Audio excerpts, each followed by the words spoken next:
आप देख रहे हैं समाचार एजेंसी ऑफ इंडिया में साइन न्यूज। नमस्कार दोस्तों, समाचार एजेंसी ऑफ इंडिया की साइन न्यूज में एक बार फिर आपका स्वागत है। भगवान जगन्नाथ की रथ यात्रा जगन्नाथपुरी में तो निकलती है, साथ ही सिवनी में भी भगवान जगन्नाथ की यात्रा निकाली जाती है। हर साल की तरह आषाढ़ माह के शुक्ल पक्ष की द्वितीया अर्थात इस साल 1 जुलाई 2022 को भगवान जगन्नाथ जी की रथ यात्रा का शुभारंभ पुरी में हुआ। 12 जुलाई तक ये कार्यक्रम चलेगा।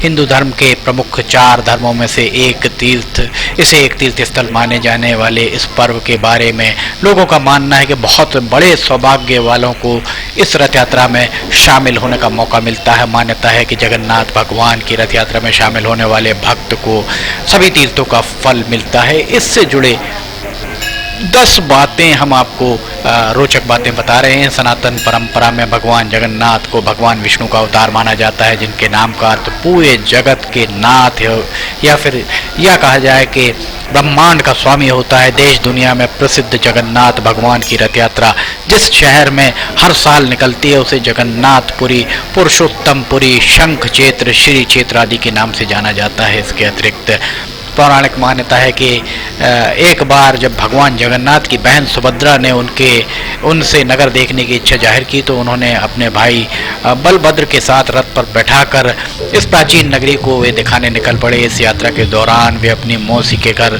गुंडीचा भी जा पहुंचे। वहां पर 7 दिन ठहरे। मान्यता है कि उस समय रथ यात्रा को निकालने की परंपरा उसी के बाद आरंभ हुई।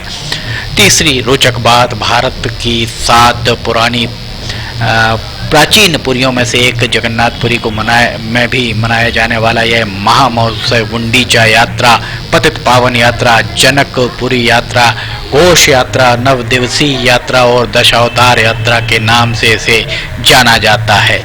इसके अलावा भगवान जगन्नाथ की विश्व प्रसिद्ध रथ यात्रा में जिन 3 रथों को खींचने के लिए देश विदेश से भक्त जगन्नाथपुरी पहुंचते उसे हर साल नया बनाया जाता है। पुराने रथ को तोड़ दिया जाता है। रथ को बनाने के लिए प्रयोग में लाई गई लकड़ी इकट्ठा करने का काम बसंत पंचमी से आरंभ होता है।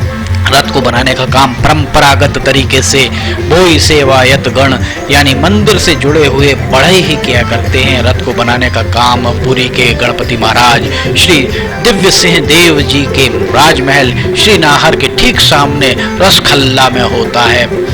रथ यात्रा के पहले भगवान जगन्नाथ को ज्येष्ठ माह की पूर्णिमा के दिन 108 घड़ों से स्नान कराया जाता है। भगवान जगन्नाथ के लिए जिस कुएं से पानी लाया जाता है वह सिर्फ साल में एक ही बार खुलता है।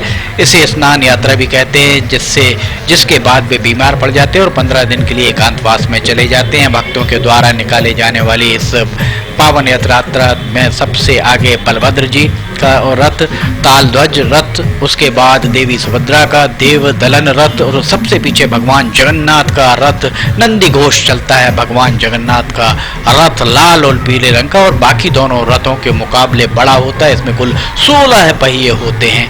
रथ यात्रा में भगवान जगन्नाथ, बलभद्र और सुभद्रा जी अपने मंदिर से निकलने के बाद पुरी का भ्रमण करते हुए जनकपुर के गुंडीचा मंदिर पहुंचते हैं, जो कि उनकी मौसी का घर है। मौसी के घर में पहुंचने के बाद भगवान जगन्नाथ अपनी मौसी के हाथों से बना पूर्ण पीड़ा ग्रहण करते हैं और 7 दिनों तक गुंडीचा में विश्राम करते हैं। मान्यता है कि इस दौरान यहाँ भगवान जगन्नाथ के पास तीर्थ आकर उपस्थित होते हैं। गुंडीचा मंदिर वही स्थान है जहाँ विश्वकर्मा जी ने भगवान जगन्नाथ, बलराम और सुभद्रा जी के विग्रहों का निर्माण किया था। रथ यात्रा के तीसरे दिन माँ लक्ष्मी भगवान जगन्नाथ को ढूंढते हुए गुंडीचा मंदिर पहुंचते हैं, लेकिन पुजारियों द्वारा दरवाजा बंद कर देने से वे नाराज होकर रथ का पहिया तोड़कर वापस चली जाती हैं। जिसके बाद भगवान जगन्नाथ स्वयं उन्हें मनाने जाते हैं। इसके बाद भगवान जगन्नाथ आषाढ़ शुक्ल के दिन गुंडीचा मंदिर से अपने रथ पर सवार होकर वे आगे निकलते हैं।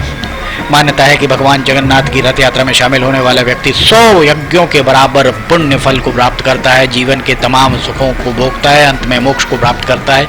यही कारण है कि देश दुनिया के लोग अपने परिवार की खुशहाली की कामना के लिए इस रथ यात्रा में शामिल होने पहुंचते हैं। जिस रथ यात्रा महोत्सव में शामिल होने पर भक्तों पर जगन्नाथ भगवान की कृपा बरसती, उसी पुरी के अलावा देश के दूसरे भागों में भी बड़े धूमधाम से इसे निकाला जाता है। सिवनी में भी भगवान जगन्नाथ की रथ यात्रा बहुत ही धूमधाम से यहाँ निकलती हुई आपको दिख रही होगी। समाचार एजेंसी ऑफ इंडिया के सिवनी ब्यूरो से अशोक सोनी की रिपोर्ट। अगर आपको ये वीडियोस पसंद आ रहे हैं तो आप इन्हें लाइक, सब्सक्राइब, शेयर जरूर कीजिए। फिलहाल आपसे इजाजत लेना चाहेंगे, हम फिर हाजिर होंगे। जय हिंद।